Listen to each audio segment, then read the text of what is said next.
Gordon was cross. Why should Henry have a new shape? He grumbled. A shape good enough for me is good enough for him. He goes gallivanting off to Crewe, leaving us to do his work. It's disgraceful. And there's another thing.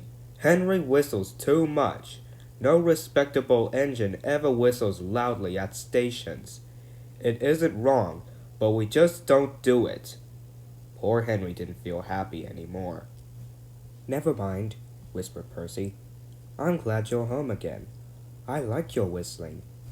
Goodbye, Henry, called Gordon next morning as he left the shed. We are glad to have you with us again, but be sure to remember what I said about whistling. Later on, Henry took a slow train, and Percy stopped at Edward's station. Hello, Henry, said Edward. You look splendid. I was pleased to hear your happy whistle yesterday. Thank you, Edward, smiled Henry. Shh, shh, can you hear something? Edward listened far away, but getting louder and louder was the sound of an engine's whistle.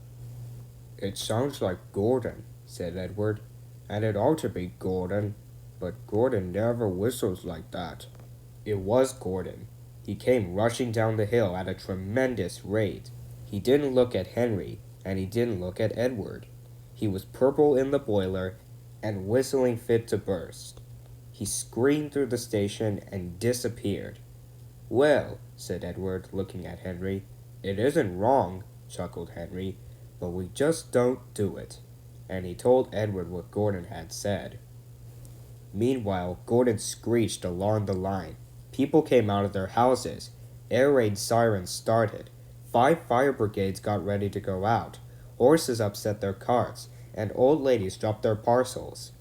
At a big station, the noise was awful. Porters and passengers held their ears. The Fat Controller held his ears too. He gave a lot of orders, but no one could hear, and Gordon went on whistling. At last, he clambered into Gordon's cab. Take him away, he bellowed, and stop that noise. Still whistling, Gordon puffed sadly away. He whistled as he crossed the points. He whistled on the siding, and he was still whistling at the last deafened passenger left the station. Then, 2 fidders climbed up and knocked his whistle valve into place, and there was silence. Gordon slumped into the shed. He was glad it was empty, and others came in later. It isn't wrong, murmured Henry to no one in particular, but we just don't do it. No one mentioned whistles.